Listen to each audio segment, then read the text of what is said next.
बहुत सारे मसाइल हैं। लोग ये कहते हैं कि जी हमारे ऊपर जादू हो गया, टूना हो गया, या कोई इस किस्म के मामलात हैं।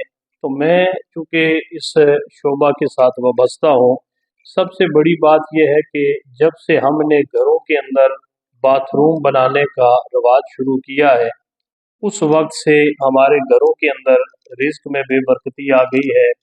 घरों के अंदर जो इत्तेफाक व इत्तेहाद था वो ख़त्म हो गया है। सबसे बड़ी बात यह है कि चूँकि जो शयातीन होते हैं या जो इंसान जिन्नों में से जो शयातीन जिन होते हैं, वो हमेशा ऐसी जगह पर बसेरा करते हैं जो गंदी जगह हो। गंदगी की जगह पर ये बदरूहें और ये इस किस्म की जो मखलूक है वो अपना डेरा जमाती है। तो जाहिर है जब घर के अंदर हमने बाथरूम बना लिया है, फिर घर के सहन में हमने गटर बना लिया है, तो गोया हमने सारे के सारे गंद को अपने घर के अंदर चार दीवारी में जमा कर दिया है। फिर वहाँ पर भी अगर हम इस्लाम के बताए हुए तरीके के मुताबिक अगर बाथरूम को इस्तेमाल करें, तो फिर भी बहुत सारे मसाइल से हम बच सकते हैं, बहुत सारी मुश्किलात से हम बच सकते हैं।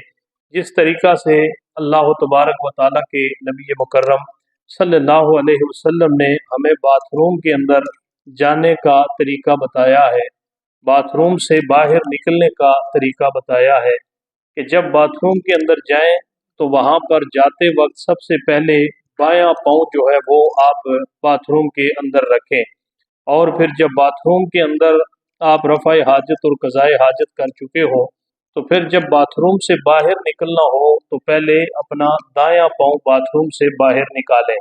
और अगर आप बाथरूम के अंदर दाखिल हो रहे हैं तो वहाँ दाखिल होने से पहले जो है वो आपने वहाँ पर दाखिल होने से पहले दुआ पढ़नी है। इसी तरह जब आप बाथरूम से बाहर निकलते हैं तो वहाँ से बाहर निकलते वक्त भी जो है वो बाथरूम से निकलने की दुआ जो है वो मांगनी है। बाथरूम के अंदर जब इंसान जाए तो पहले बायां पाँव अंदर रखे और फिर ये दुआ पढ़े, अल्लाहुम्मा इन्नी आऊज़ु बिका मिनल खुबुसि वल खबाइस। ये सामने दुआ लिखी हुई भी है। जब बाथरूम से रफ़ाए हाजत कर चुका हो तो फिर वहाँ से निकलते वक्त दो मुख्तलिफ दवाएँ हैं, गुफ़रानक अल्लाहुम्मा और अल्हम्दुलिल्लाहिल्लज़ी अज़हब अन्नी अल-अज़ा व आफ़ानी।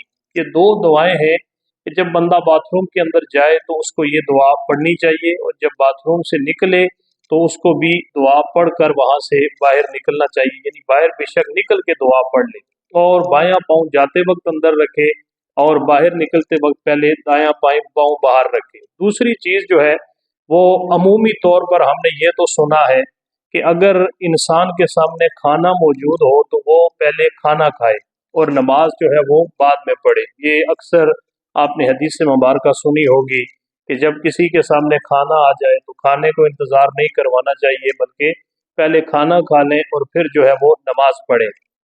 इस हवाले से ये हदीस मुबारका मुस्लिम शरीफ के अंदर मौजूद है। हज़रत सैयद आयशा सिद्दीक़ा रज़ियल्लाहु ताला अन्हा इसकी रिवायत फरमाती है। आप फरमाती हैं कि ला सलाता बिहज़रति ताआम वला हुवा युदाफ़िउहुल अख़बसान, कि खाना हाज़िर हो तो नमाज ना पढ़े और ना ही पेशाब और पाखाना को रोक कर नमाज पढ़े।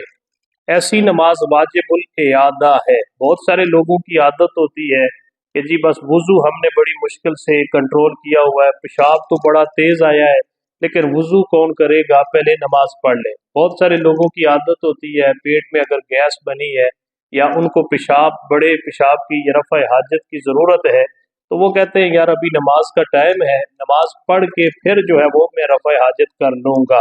तो ये हदीस मुबारका जहाँ पर खाने की हदीस है वहाँ उसी हदीस का हिस्सा है कि अगर इंसान के सामने खाना हाजिर हो जाए तो उस वक्त भी वो नमाज ना पढ़े, उसकी नमाज नहीं होती। और ना ही जो पाखाना है या बौल बाजार है इसको रोक कर वो नमाज पढ़े। अगर किसी को रफ़ा हाजत है तो वो पहले रफ़ा हाजत करें। पेशाब रोक के पड़ी हुई नमाज ये दोबारा वाजिबुल इयादा है, ये मुकम्मल तरीके से आपकी नमाज अदा नहीं होती। इसलिए कोशिश करनी चाहिए कि अगर किसी शख्स को वाशरूम में या रफ़ा हाजत की ज़रूरत है तो पहले वो इससे फ़ारग होकर फिर नमाज के अंदर आए। नमाज को ऐसे बस टरखाने के लिए ना करे कि जी बस वुज़ू मेरा बड़ी मुश्किल से मैंने रोका हुआ है लेकिन चूंकि नमाज करीब है तो नमाज पढ़ के ही मैं रफ़ा हाजत के लिए जाऊँगा। अगर आप महसूस करें कि पेशाब आया हुआ है, पाखाना आया हुआ है, तो फिर सबसे पहले अपनी उस हाजत को दूर करें, फिर वुज़ू करके अच्छे तरीके के साथ खुशू और हुजू के साथ नमाज पढ़ें।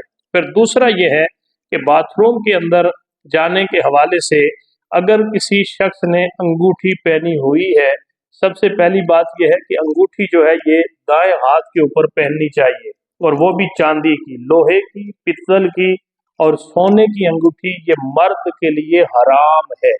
यानी ये नस से साबित है और इसके अंदर कोई गुंजाइश नहीं है। सोना मर्द के लिए हराम है। चांदी की अंगूठी आप पहन सकते हैं, ये सुन्नत मुबारक है, लेकिन वो भी आपने दाएं हाथ के ऊपर पहननी है। बहुत सारे लोग बाएं हाथ के ऊपर पहनते हैं, उसी के साथ फिर जो है वो इस्तंजा करते हैं, तो ये जायज़ नहीं है, ये एक मकरूह अमल है। फिर अंगूठी के ऊपर अगर कोई लिखाई हो, बहुत सारे लोग ऐसी अंगूठियां पहनते हैं कि जिनके ऊपर लिखाई होती है, तो वो उसको वॉशरूम में जाते वक्त उतार कर अपनी जेब में रखे, इसलिए कि हज़रत अनस रदी अल्लाह तआला अन्हु रिवायत फरमाते हैं कि अन्ना रसूलुल्लाह सल्लल्लाहु अलैहि वसल्लम कान इज़ा दखल अल खलाअ नज़अ खातमहु, कि जब हुजूर सल्लल्लाहु अलैहि वसल्लम बाथरूम के अंदर जाते तो अपनी अंगूठी उतार लेते थे। यह हदीस मुबारक जो है वो हज़रत अनस रदी अल्लाह तआला अन्हु से रिवायत है और सुनन निसाई के अंदर मौजूद है। इससे यह साबित हुआ कि हुजूर अंगूठी पहनते थे, अंगूठी का पहनना सुन्नत है। लेकिन हज़रत अनस रदी अल्लाह तआला अन्हु फरमाते हैं कि हुजूर सल्लल्लाहु अलैहि वसल्लम जब बाथरूम के अंदर आप जाते तो आप अपनी अंगूठी जो है वो उतार लेते थे। इसके साथ साथ जो है वो बाथरूम के अंदर जब कोई इंसान जाता है तो उसे ये भी जहन के अंदर रखना चाहिए, और सबसे बुनियादी चीज़, बहुत जगहों पे आपने देखा होगा कि लोग किबले की तरफ मुंह करके पेशाब कर रहे होते हैं।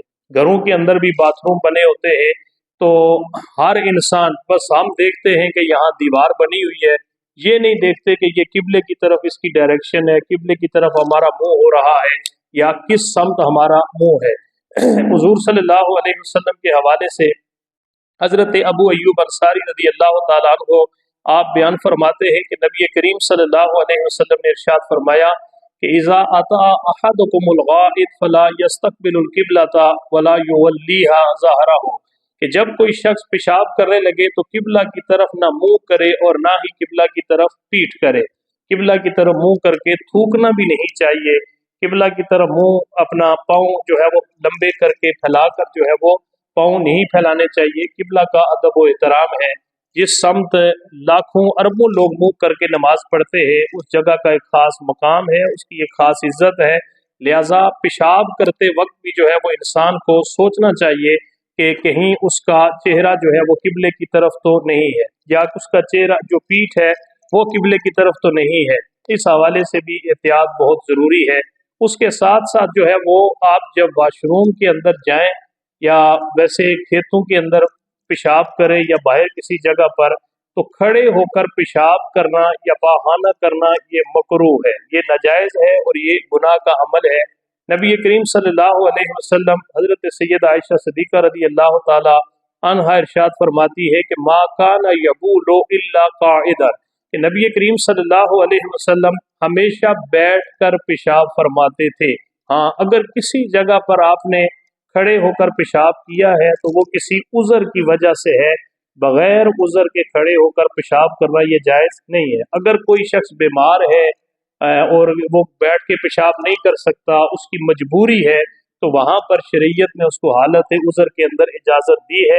लेकिन उस सूरत में भी इजाज़त यहाँ तक है कि वो एहतियात करे कि उससे उसके कपड़े नापाक ना हो जाए या उसके जिस्म के ऊपर पेशाब के छींटे ना पड़े, ये बहुत ज़रूरी है। और उसके अलावा क़ज़ाए हाजत करते वक्त, जिस तरह मैंने कल भी अर्ज़ किया था कि यहाँ बहुत सारे दोस्त वुज़ू भी कर रहे होते हैं और साथ साथ बातें भी कर रहे होते हैं। वुज़ू भी इबादत है, ये ना समझें कि वुज़ू सिर्फ हम मुंह धो रहे हैं, जिस तरह हम आम तौर पर अपने घर के अंदर मुंह धोते हैं, इस तरीक़ा से हम मुंह जब वुज़ू करते हैं तो हम आम मुंह धो रहे हैं। वुज़ू एक ऐसी इबादत है कि जो नमाज की कुंजी है, और इस वुज़ू की वजह से जब आप हाथ धोते हैं तो अल्लाह आपके हाथों के गुनाह पाक कर देता है, जब आप चेहरा धोते हैं तो अल्लाह चेहरे के गुनाह माफ़ कर देता है, जब आप पाँव धोते हैं तो अल्लाह आपके पाँव के गुनाह माफ कर देता है। इसलिए वुजू करते वक्त भी दुनियावी गुफ्तगू नहीं करनी चाहिए। और इसी तरह जब इंसान रफ़ा हाजत के लिए बैठा हो, क़ज़ाए हाजत के लिए बैठा हो, तो उस वक्त भी बातें और गुफ्तगू नहीं करनी चाहिए। आजकल अक्सर देखा गया है कि वाशरूम के अंदर लोग बैठे होते हैं, उनका फ़ोन आ जाता है तो वो वहीं पर बैठ के जो है वो गुफ्तगू शुरू कर देते हैं। बहुत दफ़ा खुद भी सुनी है और बड़ा अजीब लगता है कि यार ये लोग किस किस्म के हैं कि जिनको इतना भी नहीं पता कि ये वाशरूम के अंदर बैठ के जो है वो गुफ्तगू कर रहे हैं। वो बाहर निकल के भी फ़ोन कर सकते हैं, किसी को कह सकते हैं कि मैं वॉशरूम में था, मैं आपका फ़ोन नहीं सुन सका, लेकिन लंबी लंबी बातें जो है वो बाथरूम के अंदर बैठकर की जा रही होती हैं। इसलिए दुनियावी गुफ्तगू या कोई भी गुफ्तगू करने से परहेज करना चाहिए। ये मकरूह तहरीमी है। मकरूह तहरीमी का मतलब है कि जो हराम के करीब करीब है और वो शरई तौर पर उसके करने से इंसान को जो है वो गुनाह मिलता है। लिहाजा दुनियावी गुफ्तगू या कोई भी गुफ्तगू करने से बाथरूम के अंदर जाकर एहतियात करनी चाहिए। और बहुत सारे लोग मैंने देखा है कि जब वुज़ू करते हैं तो वो दाएं हाथ से अपना नाक साफ करते हैं। फिर ये शक ही किया जा सकता है कि शायद वो अपनी रफ़ा हाजत के वक्त भी शायद दाएं हाथ को इस्तेमाल करते हों। इसलिए खाना खाते वक्त दाएं हाथ को इस्तेमाल करना है। और बाथरूम में जब आप जाते हैं, बच्चों को आप देखते हैं तो बचपन से उनको ये सिखाएं कि बाएं हाथ के साथ इस्तिंजा करना है या अपनी नापाकी को धोना है। हम अगर सही तरीके से जिस्म को पाक नहीं करेंगे, इंसान की इबादत इस्तिंजे से समझे शुरू होती है।